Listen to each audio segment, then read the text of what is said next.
Baik, Assalamualaikum warahmatullahi wabarakatuh. Perkenalkan, nama saya Lia Andriani dengan NIM 1830109026.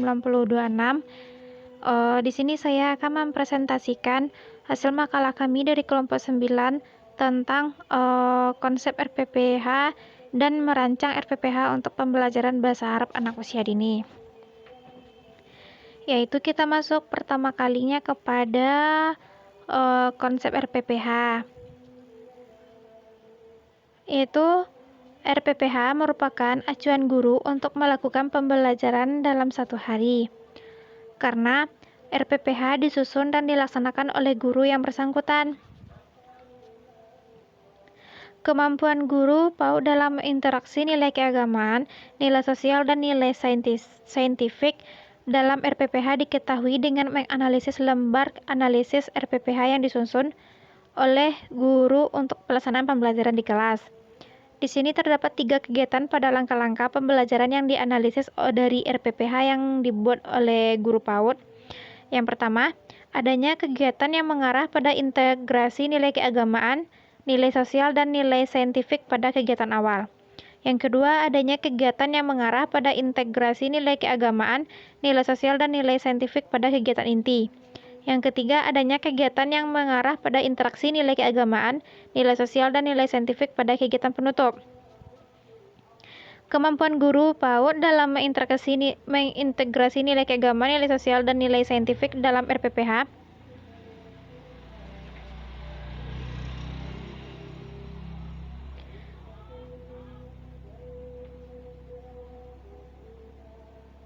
membuat pengalaman yang baik dalam diri anak untuk menjaga kualitas hidup anak sebelum memulai pendidikan, dan pendidikan yang lebih tinggi ditentukan oleh pembelajaran yang mereka dapat di jenjang pendidikan sebelumnya. RPPH merupakan perencanaan pembelajaran yang digunakan guru dalam mengajar di kelas selama 1 minggu. Setiap hari guru menggunakan RPPH yang berbeda-beda.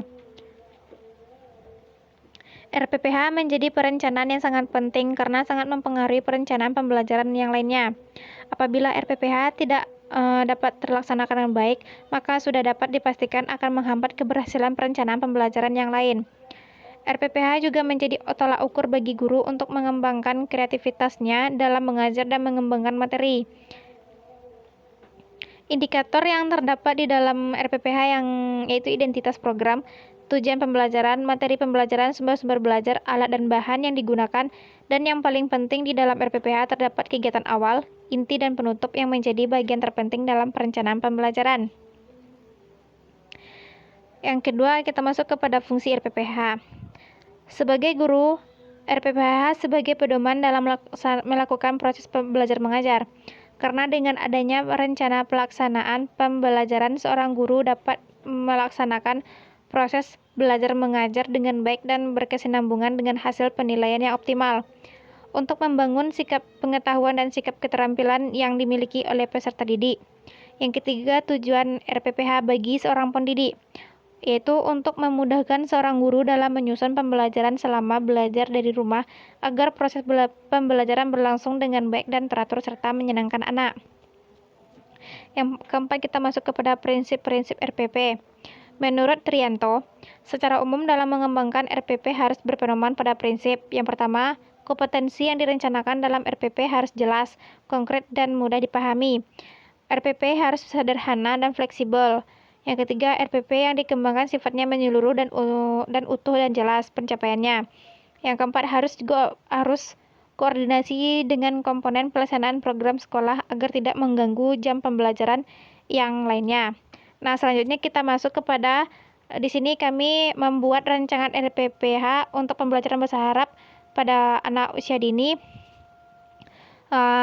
pada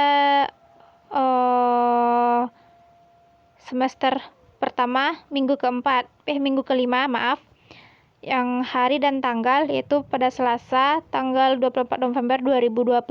Kelompok usianya yaitu kelompok B yang usianya 5-6 tahun. Tema, subtema, dan sub-subtemanya itu lingkungan, bangunan, rumahku, yang bahasa Arabnya itu baiti. KD yang kami gunakan yaitu 1, 4, 3, B2, So 29, Sosial 29, dan selanjutnya. Sentra yang kami pakai itu agama atau ibadah karena Allah. Jam yang digunakan yaitu 7.20 sampai 11 WIB. Materi yang kami gunakan yaitu ikrar, surah pendek, doa kedua orang tua, senam. Yang kedua mengucapkan doa dan surah Al-Fatihah, surah Al-Ikhlas, Al-Kautsar, bacaan iftitah dan thayyibah kibar. Yang ketiga menyebut hari besar Islam. Yang keempat mencerminkan kemandirian. Yang kelima berdiskusi tentang rumah tempat tinggal atau rumahku yang bahasa Arabnya itu baiti. Yang keenam menunjukkan posisi di atas bawah. Yang ketujuh mengenal konsep waktu membersihkan rumah. Yang kelima nyanyi. Ada nyanyi yang bertemakan rumahku, dalam bahasa Arabnya itu baiti. Yang keenam menulis huruf hijaiyah, niat berwudu, cara berwudu, doa sesudah berwudu, sholat berjamaah atau sholat subuh. Tujuannya yaitu anak dapat memahami dan mengerti tentang rumah dan kegunaannya. Media yang kami gunakan dan sumbernya yaitu air, mukena, kain sarung, dan sajadah. Penilaiannya percakapan hasil karya, karakternya itu mandiri dan disiplin. Nah, di sini kita bisa melihat langkah-langkah kegiatan.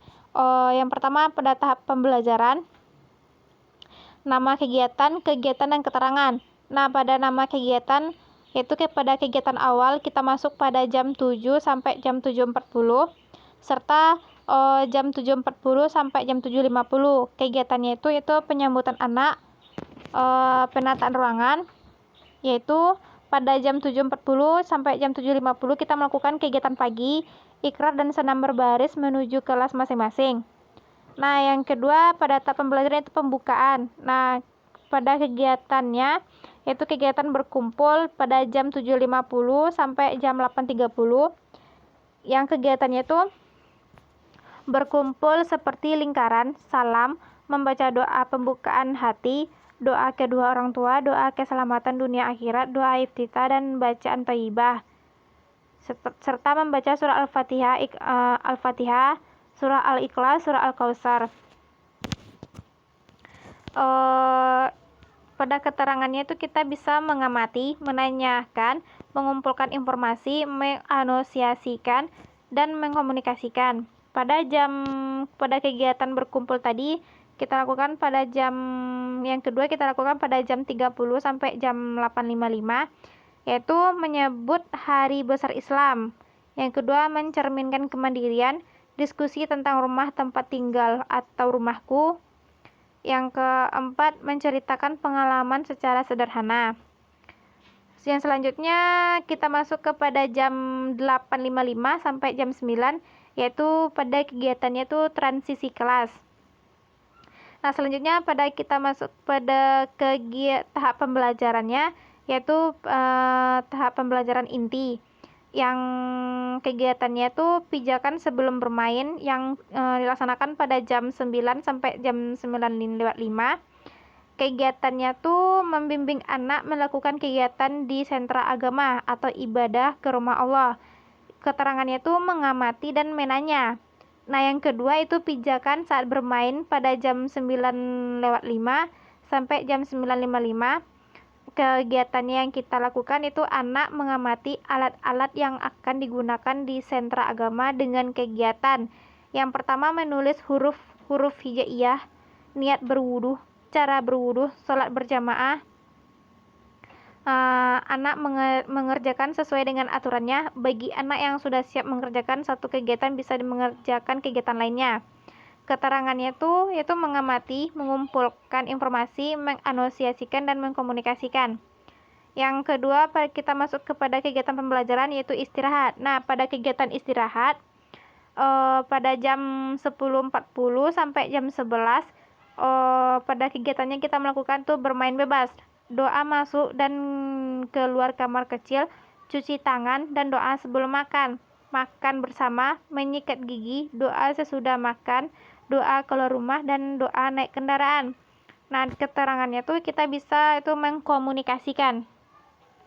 Nah, pada kegiatan selanjutnya, pada pembelajaran satunya untuk penutup. Kegiatan akhir, yaitu diskusi kegiatan satu hari ini. Yang pertama, penguatan atau reward terhadap apa yang dilakukan anak. Yang kedua, bernyanyi akan aku anak TK. Yang ketiga, menyampaikan kegiatan esok. Yang keempat, berdoa dan salam. Nah, pada keterangannya kita dapat mengkomunikasikan.